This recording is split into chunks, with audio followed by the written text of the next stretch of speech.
Қонаққа қойылған қойдың басын ұстау, үйлестіру тынып тұрған фәлсапа ғой. Бүгін соның бірін естіп таң қалдым. Ертеде бір мыңғырған байдың қызы жарлы баласын сүйіп қалып, сол тақыры шыққан жарлыға тұрмысқа шығатын әкесіне астарлап жеткізіпті. Әкесі қызының бұл қылығына қарсы болып, сосын келісімін беріпті. Қызның алдағы жай күйіне алаңдаған әкесі малының 1/3 бөліп беріп, жайлы жасауымен, жөн жоралғысымен ұзатыпты. Бірнеше жұма өткен соң әлгі байдың малы кенеттен біртіндеп қырыла бастайды.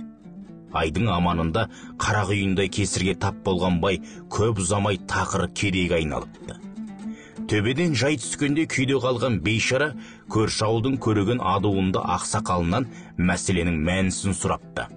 Әлгі ақсақал байға малыңның құты кеткендігін айта келе, қызының жасауына қосқан малына еріп кеткен босағада тынымсыз шәуілдек итті бай малының құты екендігін болжап беріп, сол итті қайта өзіне алдырған соң ғана шаңырағының құты келіп, берекесі кіретінін жеткізеді.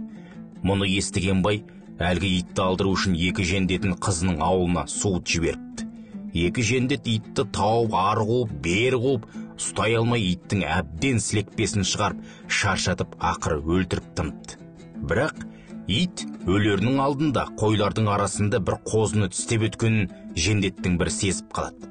Жендеттер болған жайды түгел бай мен көреген ақсақалға жеткізеді. Көреген ақсақал бай малының құты иттен әлгі қозыға өткенін айтады. Сосын көреген ақсақалдың нұсқауымен бай қызының ауылына қонаққа келіп, қонағасына тура сол ит тістеген қозыны сойдыртып, кәдемен келген қозының басын алдын алып, бір құлағын кесіп алып, ақ матаға орап, ауылына келіп балалары мен немерелеріне бөліп беріпті. Сол күннен бастап байдың берекесі кіріп, малының басы көбейіп, көп ұзамай қайтадан мыңғырған байға айналыпты. Бұл жағдайдан соң әлгі бай кез келген сойылған малдың басын қонаққа тартардың алдында бір құлағын кесіп алып, ата-бабамнан келе жатқан әулетіміздің құты өзімізде қалсын деп, ер балаларына бөліп беріп, сосын бір құлағы жоқ басты үйге келген қонағыма ас болсын деп ортаға қояды екен. Содан бастап иісі қазаққа тарап кеткен бұл дәстүр бүгінде